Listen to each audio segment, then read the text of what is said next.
Welcome to the CGschol's free 1-hour training for VRay Advanced Level 1. In the next hour, I'll be presenting just a sample of the topics that we provide in our full 2-day course here at Neoscape Studios up in Boston. So let's take a look at some of the actual scenes that we're going to use, or that we do use in the VRay Advanced 1 class. This is a scene that's in the Bahamas, so it's kind of a nice thing to look at and imagine you're there. It happens to be a condo that would run you about $40+ million. So if anybody's in the market, let me know. I'll get you hooked up with the right contact information. But this makes a great scene because of the fact that it's in that sort of beautiful magic hour lighting. You know, we've got the really nice skylight as well as the individual lights. And then there's a lot of great detail. There's, you know, the pool and the water and all the materials that you need to get into. But it's a relatively contained file. And this is actually the file that I'll be showing you guys in this 1-hour demo. We do a quick interior scene as part of this as well. So this is a living room. Happens to be inside of another part of the project. But you know, one of the things with interior scenes is, and even interior photography, is how do you balance the sort of light coming from the exterior versus the light that's happening inside. And you also have to think a bit like a photographer would in terms of adding fill lights and flashes and things like that to help combat some of those issues. And then there's this scene, which is just humongous in terms of how much data is in there. This is a scene that we worked on a couple of years ago, but it's still really relevant in terms of how the production cycle used VRay proxies for all of the boats and trees and all of those things, and how do you balance that? How do you actually make something like this render? This project was done before 64-bit well, this project started, I should say, before 64-bit kind of swept the world. And luckily, it came about right at the right time, so we were able to put this through a 64-bit pipeline and do some things that we might have had to jump through hoops to get to work otherwise. So that's just a quick look at some of the still images, and this is a fun movie to take a peek at. Let me pop this open. It's a shot breakdown of that scene. And if I just scrub it forward here, you can start to see how all the layers and things were built up and painted. All the different lights turning on and rendered out as separate passes. And then you can kind of take a peek behind the curtain and see how that was all composited together. So one of the things that we do is in the classes we talk a bit about how this got put together, but also in the advanced Photoshop class as well, we can get more into depth about those types of workflows. So let's jump in. One of the things that I want to start out with is a description of this linear workflow, or what I actually call physical workflow, because it extends beyond that. And it starts with one very important thing, and that's your units are correct. And so I can't stress enough, it's one of those things that when you're working in Max you kind of forget to look, or you know, you're working on a scene. But if your units aren't correct, then everything you do from that point will not be physically accurate. So that's one thing. Another thing is it's good to have a calibrated monitor. That's something that we're working on in the studio as we speak to get all the calibrations up to date. It doesn't mean that you can't do it without it, but it helps so that you've got an accurate, as accurate as possible representation of colors and light and so on. So those are two big things. Then there's something that we have to contend with in Max in the scenes that we're working on, and that is our monitor is actually set to a gamma, and that gamma has to be translated into our Max scene. So one of the settings in here is under Customize, and we go to Preferences, and we've got this gamma and LUT stands for lookup table. And some monitors actually come with an actual lookup table, or some specific devices have a physical file that you can plug in as a lookup table and use it. What we're going to do is we're going to use a gamma of 2.2. Now, most monitors, about 90 to 95% of monitors, are all calibrated to 2.2 gamma. So that's why this makes a lot of sense to use that. And what we're saying here is we're telling Max that 2.2 gamma is the world that we're living in. Some of the Mac systems used to come default as 1.8. They've now started to deliver Macintosh or Apples with 2.2 gamma as well. Another thing that you may have heard is an sRGB color profile. And an sRGB color profile is the most common color profile used in any kind of color calibration system. And what's nice about that is that sRGB and 2.2 gamma are almost identical. For all intents and purposes, we could say that they're identical. There's a slight shift, and I can actually show you that the difference between the VRay frame buffer and the Max frame buffer. So we enable it. That's the first start. We set our gamma to 2.2. Don't worry about that gray box there where it's it says try to make this blend in with the stuff around it. That's not what you're looking for. What you're actually looking for, and especially in a studio environment, is you want everybody's to be identical settings, so that that you're not getting weird shifts and things like that that are happening from different people working on different files. So then we've got a couple other checkboxes to contend with here. We've got effect color selectors and effect material editors. We want to turn those on, and if I just go, well, I'll go there in a second and show you what the material editor looks like after you put that on there. That's going to give us a visual representation of what's happening. So we do actually want to turn that on. And then there's two other places that we can adjust the gamma settings, and this is an important distinction to make because it really depends on what your workflow is going to be to what you set up here. So right now you see that I've got my input for bitmap files set at 2.2, and I've got my output set at 2.2. What that means is it means that anytime Max is going to bring in an image that I'm going to use as a texture map, a JPEG, a Targa, a TIFF file, any of those types of things, it's going to bring it in and it's going to run it through a gamma shift. And it's going to say, okay, I see what this is, and now for me to see it correctly under the hood, I'm going to shift it so that's 2.2 gamma. And you want to make sure that that's on, so that every file that you bring in does it. There are other ways to do it. You can turn this off, and then you can manually tell each of the files that you bring in to be a gamma of 2.2, but that tends to be a lot of extra busy work that I don't think that we want to do. The next thing is the output gamma. And when I usually save files out, I save out EXRs almost exclusively. And EXR files are a 32-bit floating point file. And those floating point files you want to have at a 1.0 gamma. That's the beauty of the whole process. The whole idea behind linear workflow is that if you get a linear file output, then everything that you do to that file can be accurate to its math behind the scenes. So if we have 0.5 plus 0.5, it's going to equal 1, and that's what happens in a linear system. In a gamma system, when you output in something with a gamma, because that's a curve, it's no longer a straight line, and the math adds up a little differently. And I'll show you guys in the Max help in a second where you can look up a couple of these things as reference and guides. So I have this set at 2.2 right now, and that's if you're going to save out a JPEG, a TIFF, a Targa file, any one of those types of formats. A 2.2 output is what you want, so that when it sends the file out, it says, okay, it's all been gamma corrected and we're okay. I usually leave my settings like this, and when I save my EXR files, I override my EXR files to save out as 1.0.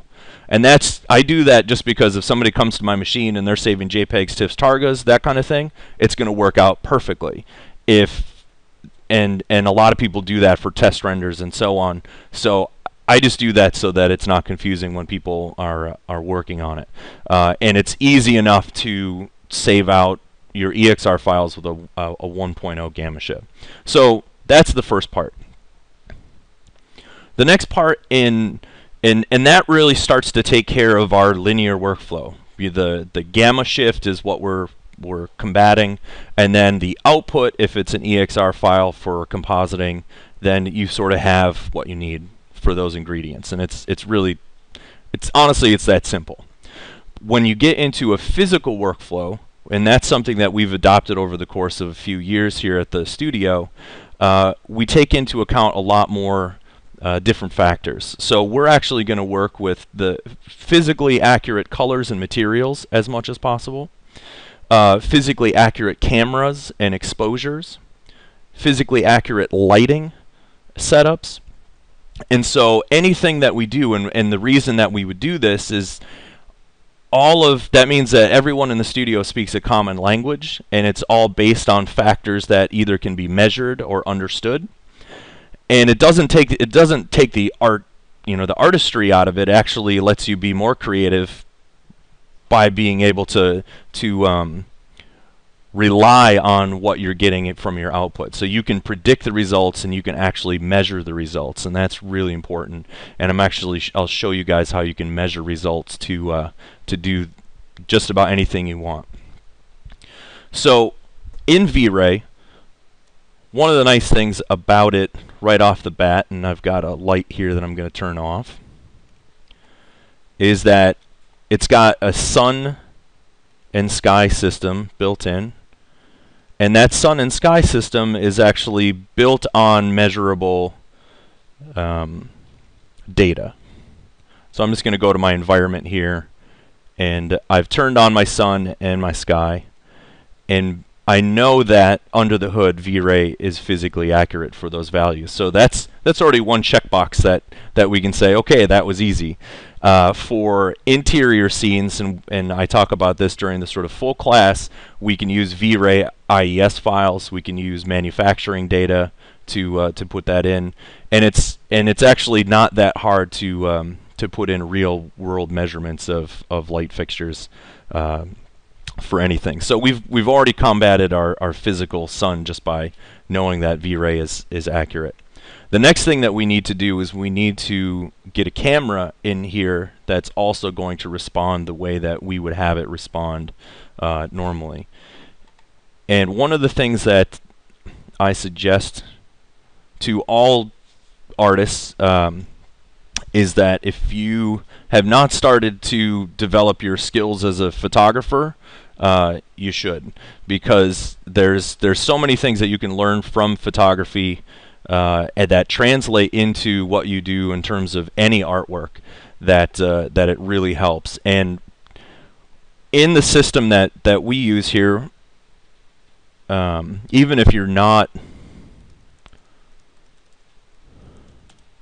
familiar with photography, Wikipedia does a good job of helping you out.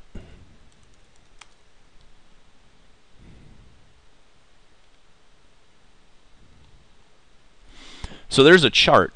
There's a chart that's been tabulated in terms of what f-stop cameras should be at for what exposure value and their shutter speeds. And what's nice about that is this chart that you're seeing here gives you an exposure value down the side here. And this exposure value can be looked up in a table like this that says, okay, if I'm going to be in a typical, sunny day, I want an exposure value of 15.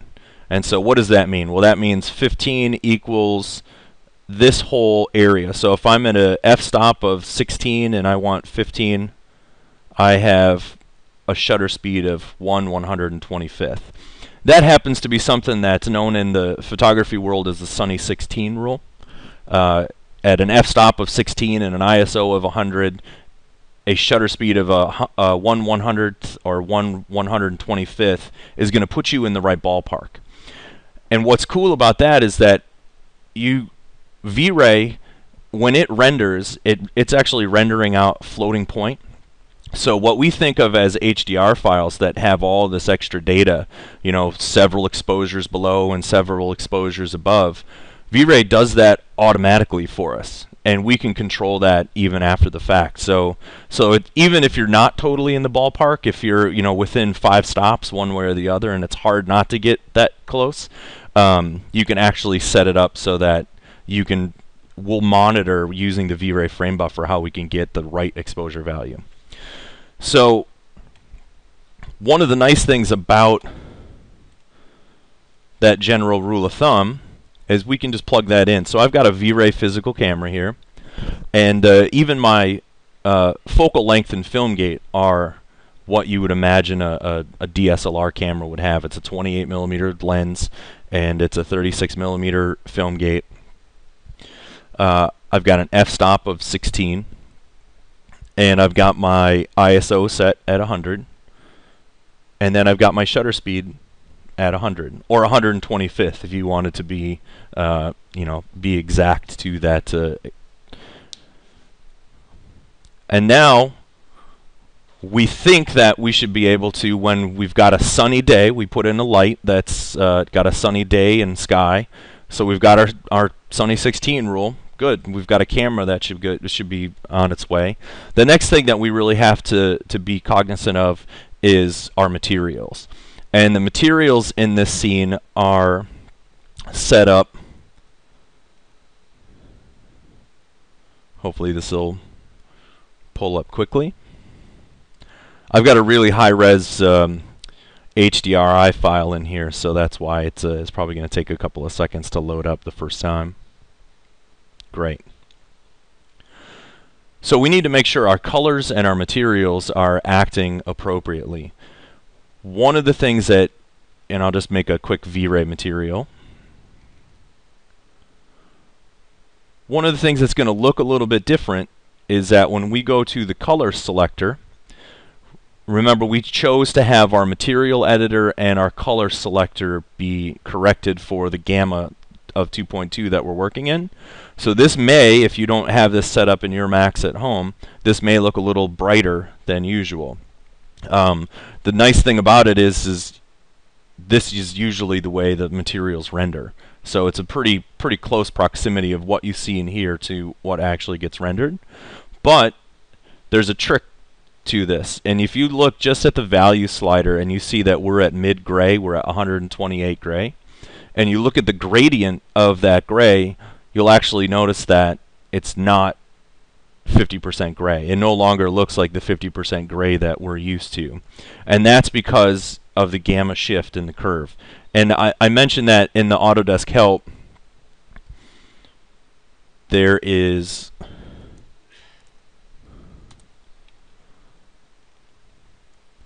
a little explanation here of gamma correction. So this is what we're aiming for, is our linear color. And then you can see that here's the curve. This gamma is at 1.8 and this gamma is at 2.2. And what we want is we want this to be the output. So by telling Max that we're in this space, it's also inverting the colors. It's putting a reverse gamma on it when it comes in. So it's combating that for us. And then here's what we were running into with our color slider. This one is mid-gray for a gamma of 1.0, but you saw that when we had 2.2, ours is 2.2, this says 2.0, mid-gray shifts way over to the left. And that gives you a whole range of lighter colors, but it compresses the range of darker colors. So there is a little bit of give and take in there. And then if you had a gamma of 0.5, which I'm not sure what device would ever have that gamma, but you could see that it would shift the opposite way. So what that really means is that 50% is no longer 50%. And we need to understand what values we need to put in to Max so that it corresponds to what we're trying to get out. Well, there's a couple of ways to do it. I do have a little Excel spreadsheet here, which I know is everybody's most exciting software to use.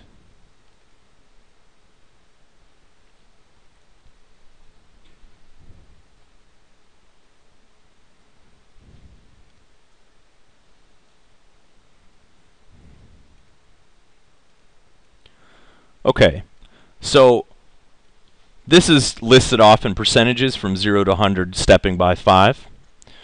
The sRGB value is the value that we're used to seeing, right? So 50% is 128. But I've run that through a little conversion here. That's the mathematical formula that will take a color and shift it to the right gamma.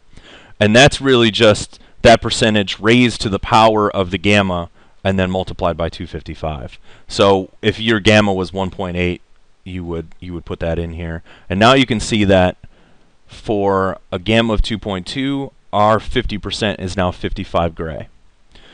I'm not suggesting that every single time you're going to input a color that you go to this formula and you measure it. Basically what you'll notice is that it's pretty easy to, once you do it a couple of times, you'll have the values memorized in your head. You'll just say, okay, that's, this is 55, this is what 10% is, this is what 20% is. It's not really that hard to adapt to it. But what's even easier is if I open up Photoshop,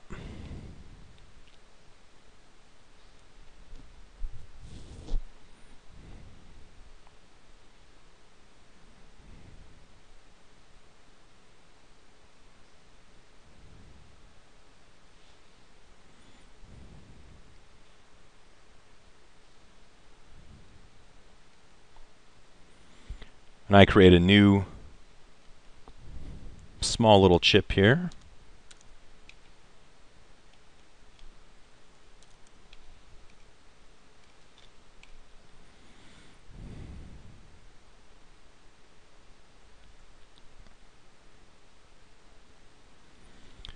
And then I tell that, if I hit Shift Backspace and I tell it to fill that with 50% gray, we've got it. And I'll eyedrop it, and we'll go over to the info panel here, and you could see my RGB value up at the top right says 128, 128, 128 across the board. And that's what we would expect, right? We would expect to put this value into Photoshop the way that we normally would think about it in our linear math. And then once I save this, just as a JPEG or whatever you normally do, and we'll just call it gray.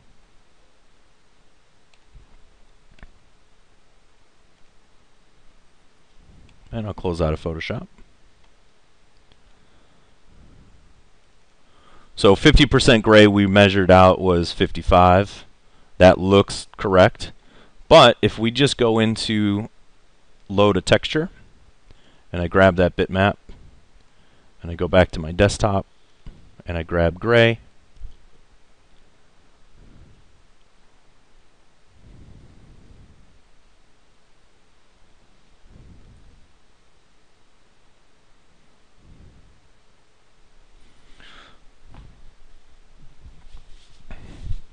that was the smallest texture map in the world too.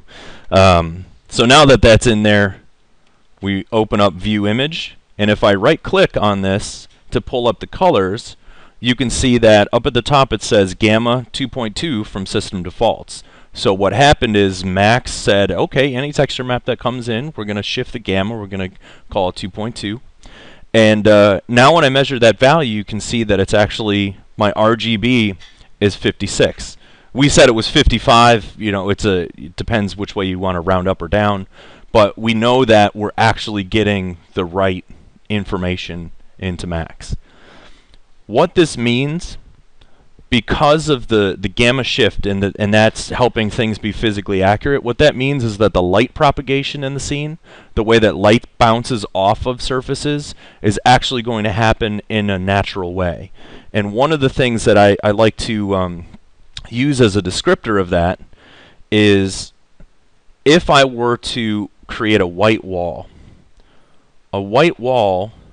is not up here at 255. It's not even in this way up there high in the high 200s range, because a white wall is actually between 75 or 80% reflectance, and that means that for all the light that hits that wall, it'll absorb about 20% and about 80% will come back off, or 75%. And if we were to go back to our gamma calculator and we were to look at our Excel spreadsheet and we put in that 75% value, what that comes back down to is actually somewhere in this range. I think it's about 170 or 180. So that's actually a white wall. And that's an important thing for I think people to understand, because now if you have that value correct, that means that the light that hits it and bounces off of it, it's going to happen the way it would in the natural world. You could certainly do the same kind of thing with the with the texture map. You could make an 80% gray in Photoshop and save it, and then bring it in and let Max do the work. I highly recommend that. I highly recommend go ahead and make these small texture maps and bring them in for your percentages. Why not?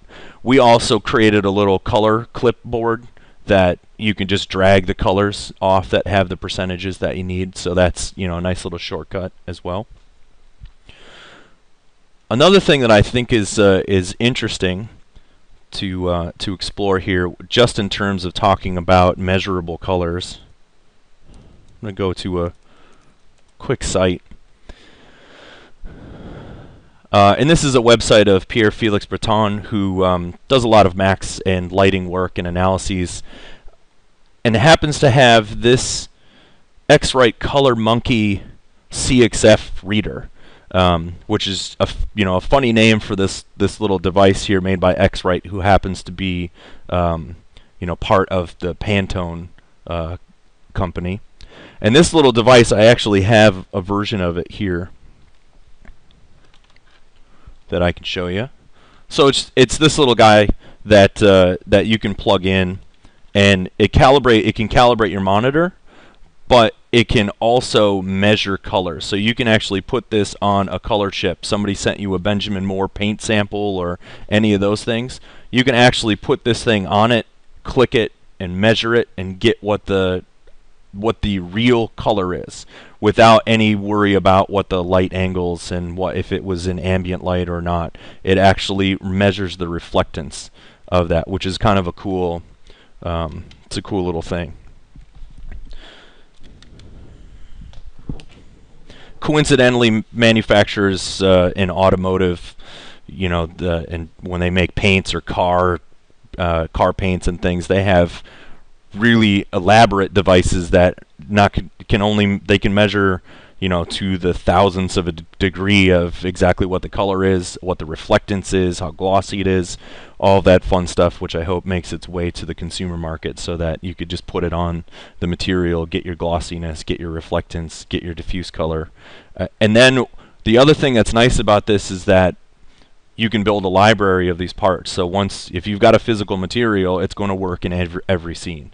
So that's a nice thing as well. So this little script is going to allow us to do translate the data from this little guy, which is the Color Monkey design piece. And just like I mentioned, somebody sends you paint chips, you put it on the paint chip, and you can measure those values and get what they're supposed to be. And you see that in this output, we've got an sRGB value that says what it is. It says it's 254, 241, 217, or down the road. And if we take this and we do an export, we'll call it paint chips on the desktop.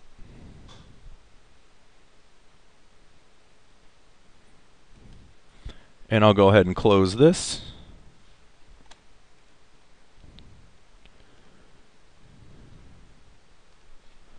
And I'll go to my Color Monkey reader. And it's asking me for the CXF file. So if I just load in paint chips here, now each one of these colors is going through a process of an sRGB conversion. So it's actually, this is even more accurate than our 2.2 gamma shift, because it's right on the money with the sRGB. And what we can literally do is, if we want to take the yellow, the yellowish white or the dark reddish orange, we just drag it in here, and that has automatically corrected the gamma for you. So if I look at this value, we can see that we've got an RGB of 75, 25, and 12. And I turned off the Color Monkey, but you would notice that that is significantly lower than what the sRGB values read in the measurement, so that that color looks exactly right, and Max is seeing it with the right values, but you'll notice that it's gone through that shift. Okay, so assuming that we've got our sun, we've got our camera, we've got our physical materials, the gamma's all set. We've crossed off all the big pieces that we needed to have on our list. And so if I render this out, let me just check my settings here. Yeah,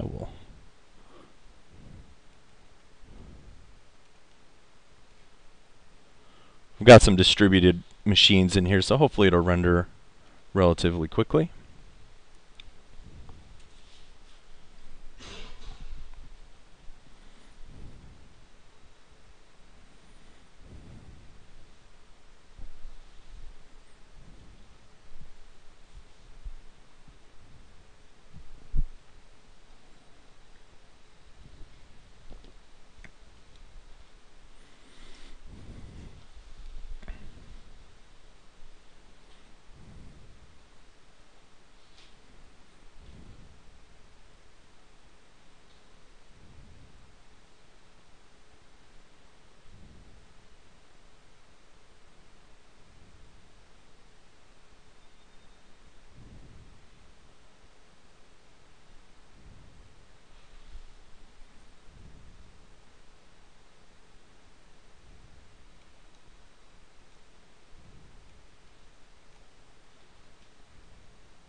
And right away we're seeing that looks right.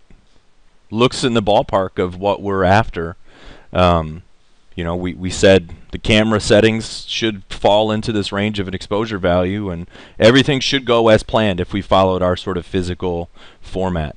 Luckily that's proving to pay off.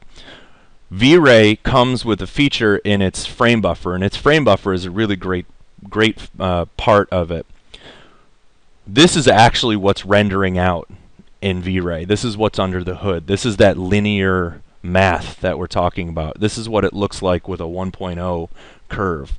And that's what you want your compositing packages to see. If your Nuke, your Fusion, those types of things when you're building your composites, so that the values are adding up correctly.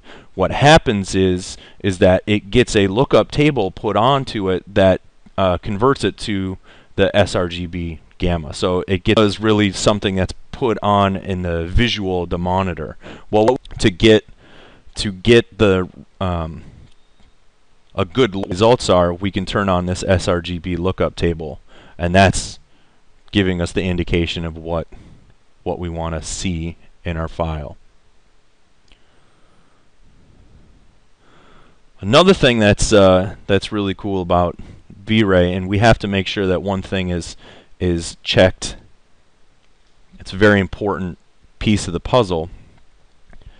Is in our color mapping, VRay has these checkboxes for color mapping, and what we want to do is, the first thing, because we said we want to work in this linear workflow, we want this to be linear as well.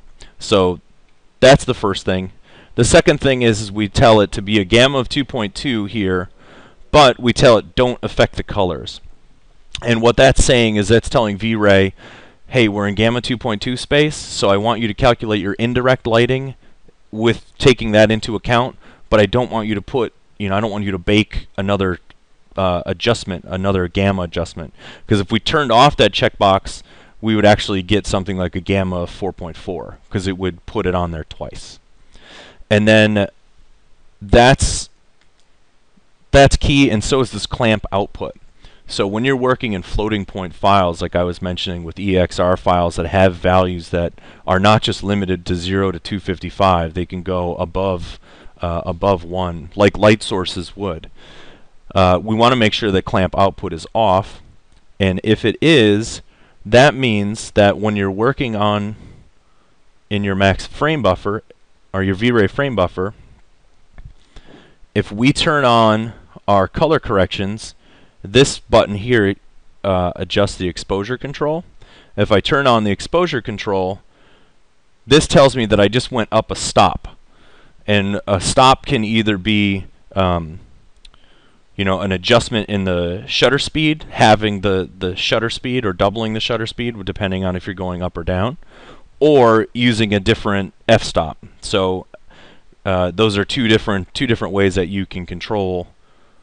But like I said in the very beginning, remember that this is like it's an HDR image built in, so it's like camera raw on steroids, right?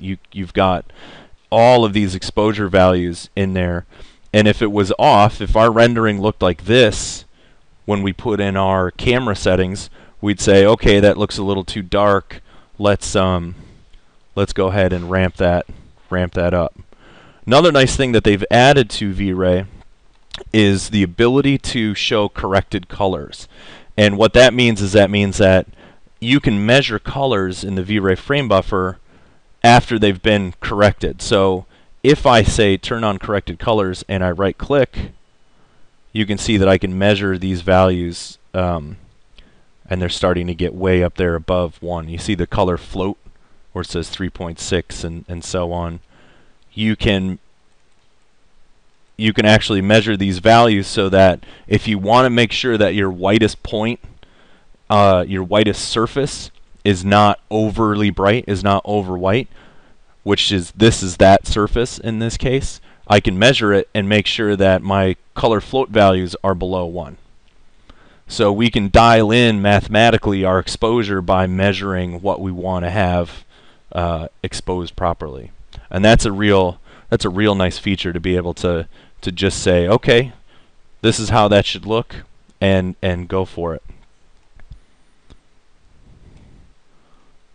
So let's add one challenging thing to the equation before just kind of as a wrap up to this. One of the things about the VRay or any sky system, any daylight system that comes kind of pre-installed with a rendering engine is they tend to be a little generic. It's it's kind of a clear blue sky and there's nothing happening in it. So it lacks the sort of excitement and the drama that you want to as an artist that you want to put into the scene. And so what I'll show you here is I'll show you two things. One, there's a notion that exists out there about HDR images that you cannot get sharp shadows from an HDR, and that's actually not true, and we'll prove it. The second thing is that we can use the sun and sky system as a physical element that we can measure so that we can adjust or make our HDR files do exactly what we want them to do, also in a measurable way. So there's no guesswork. There's no, should this value be 100, should it be 2?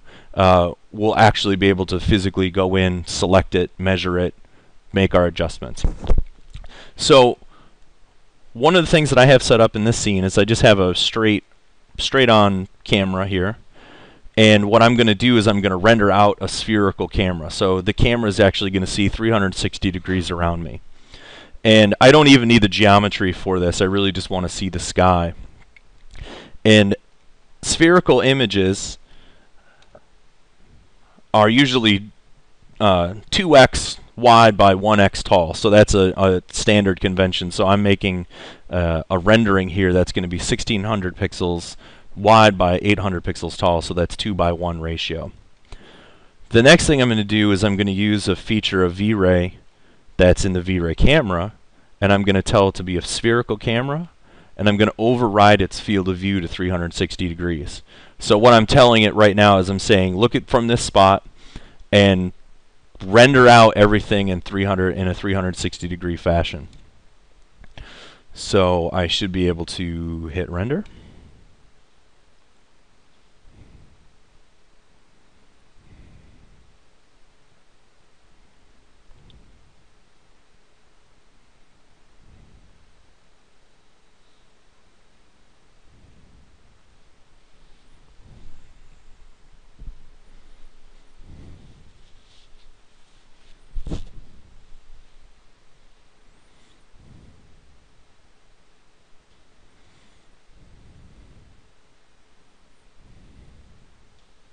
And here it is. This is our environment.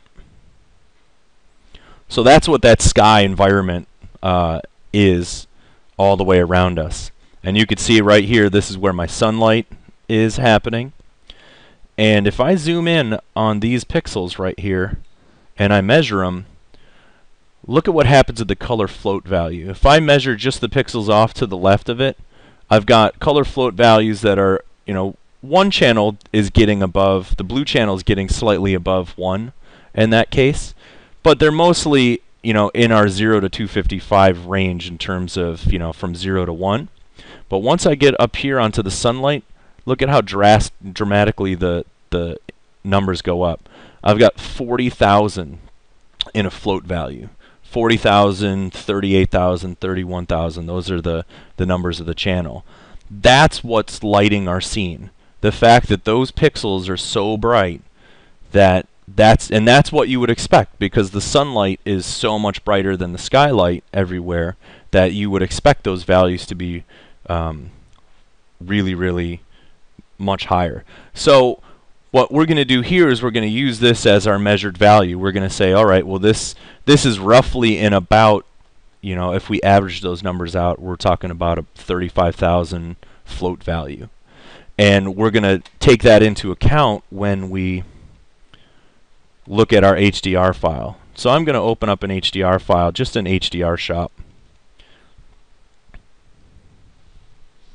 And the reason I'm opening up an HDR shop is the way that Photoshop measures values above 1 is a little strange. It doesn't measure it net error, and then I'm not exactly sure.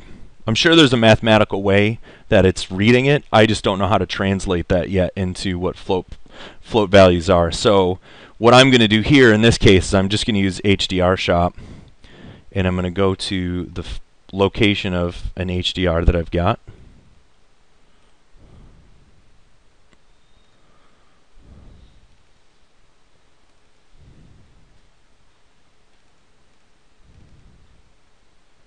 Okay, so I've got HDR Cloudy 04, and I'm going to open it up. This is the HDR that came with, I believe, a hyperfocal sky. Hyperfocal is a great library of HDR skies, and this is how it comes to us. So this is opening up that default image. What you can see is I can hit the minus sign here, and I can lower my exposure. And I can also hit Control minus to sort of zoom out, so you can see that. And so here's that really bright spot of the sun. That's, this is essentially that point of this file that corresponds to that spherical shot that we saw before. So I'm going to go all the way down to until all I'm really getting at are these bright values in here. Now, when I put my cursor over those values, and we look at those values, it says 134. Well, that's nice that it's a lot brighter than 1, but it's nowhere near our 40,000 value. And some of that's a little bit expected, since this is a cloudier day.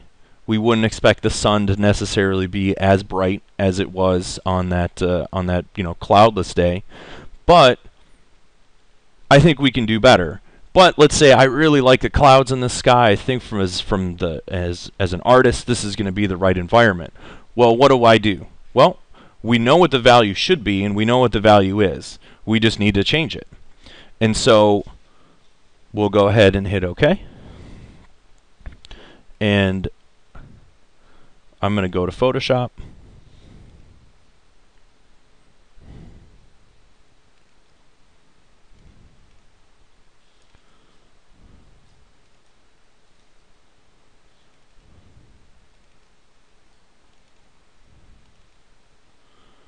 And we'll open up Cloudy 04.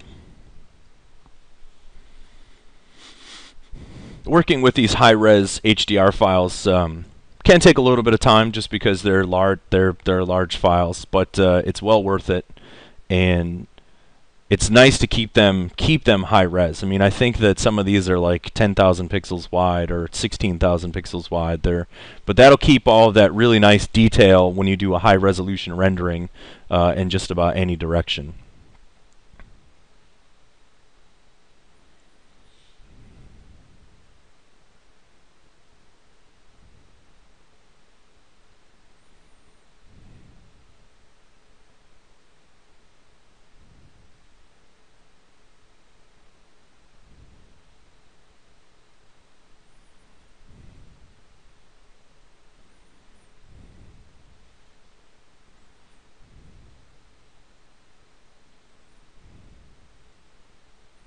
we're giving my laptop a lot to think about, so hopefully it'll keep going. There we go. So in Photoshop, usually for 32-bit files, when you open them up, they have a little slider down here, which is the exposure control. And that's not actually changing the exposure in the scene and baking it in. That's just giving you a representation of viewing it. So just like we did in HDR Shop, we dimmed down the exposure so we could find the brightest point.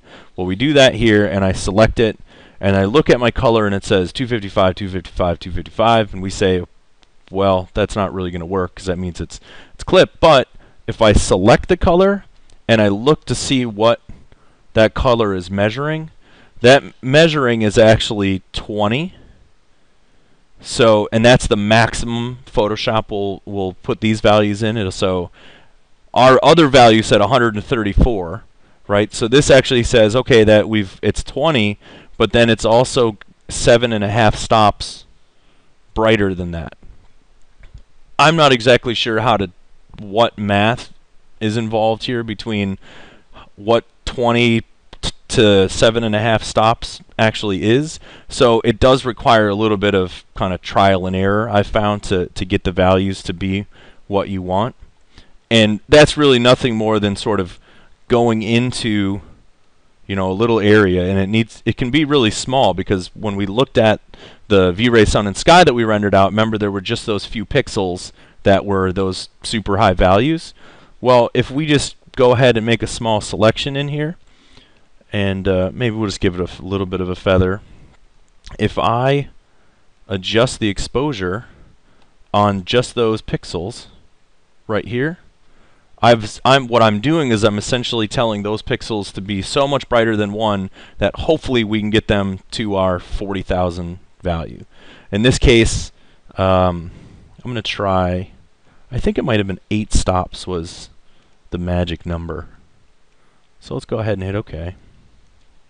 I'll double click on this just to keep it here, and then I'll save this HDR file, and I'll call this 8-stop 2.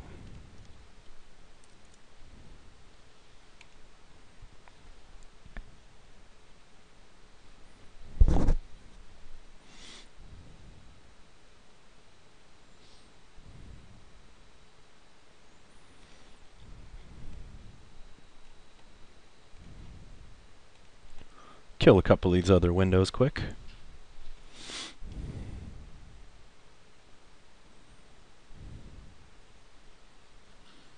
So once this file saves out, we'll open it back up in HDR Shop. We'll put our cursor over that sunny value.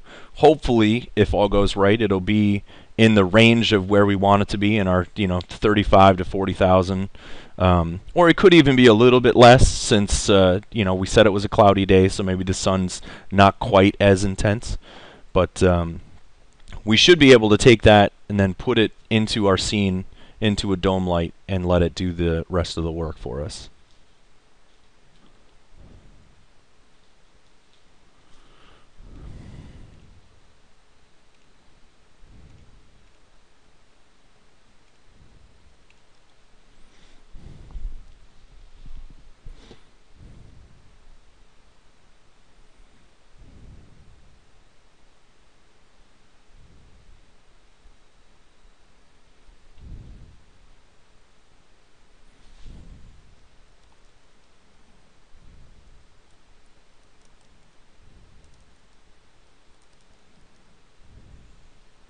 Alright, when I put my cursor over that, alright, we're in the range, 34,432. I'll take it. I think that's going to be plenty good for what we're looking at. So I'm going to go ahead and close it. I'm going to close Photoshop. And now what we need to do is we need to put our environment needs to become that HDR file. And when you do that, the best way to do that in VRay is to use a dome light. And the dome light, if I turn that on and I go to my material and I grab our HDR stop 2 file,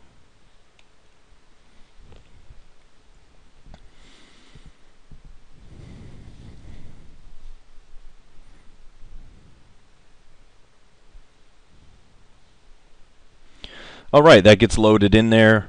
It's a spherical environment. We want to make sure that it's spherical. This is key. It's a gamma of 1.0, and that's because it's an EXR file, or it's an HDR file. So anything that's an EXR, HDR, that's a floating point, that wants to stay in gamma of 1. Anything that's a JPEG, TIFF, Targa, those are 2.2. So that's good. One of the conventions about VRay is that when it loads up, the center point of the dome is actually directly to the right. So if I want the sun coming from the left-hand side, I want to rotate my horizontal rotation. In this case, if I wanted it to match where my sun was coming from, if it was coming from over here, that's more like 200 degrees. It's just a little bit past 180, or maybe it's 190 degrees.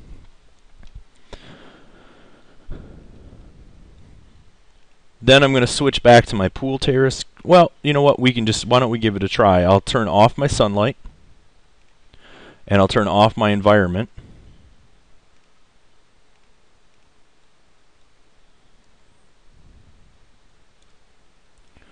And we'll look at view spherical here.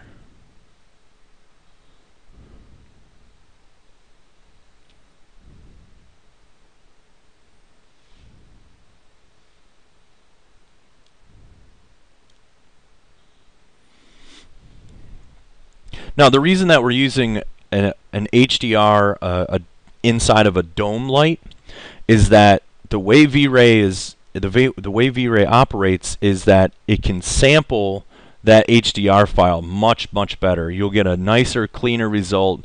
You'll get really great indirect shadows. It'll act exactly the way you want it to.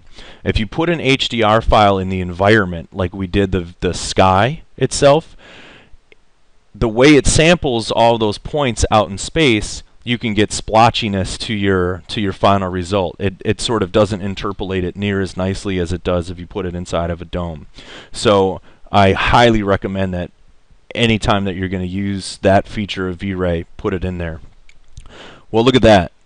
So we rendered out our spherical environment. This is what it looks like. Our sun's in about the right spot, right? It was very close to what we had before. The exposure looks right on as we're hoping that it would. And then let's put it to the one final test. I'll switch to pool terrace.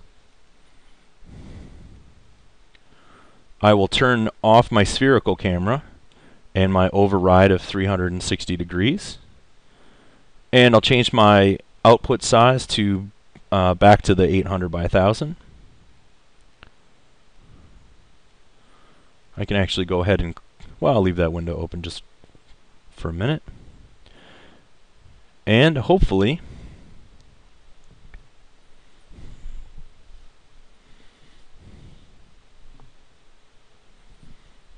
everything will go as planned.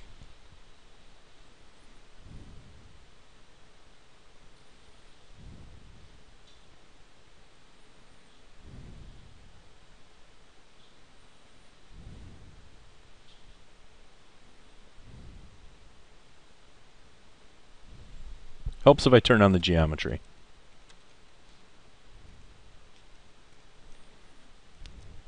Shift G to turn back on the geometry. Apologize for that.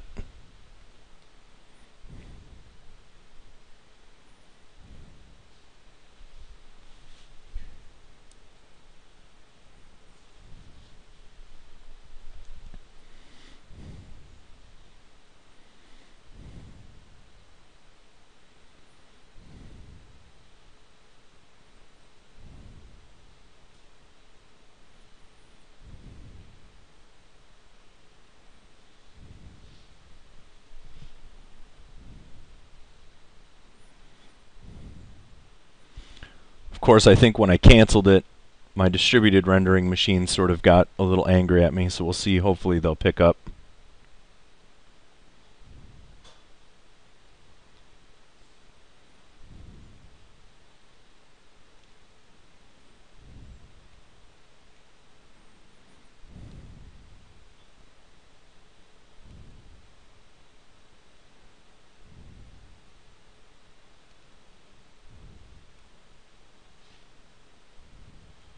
There we go, now they're starting.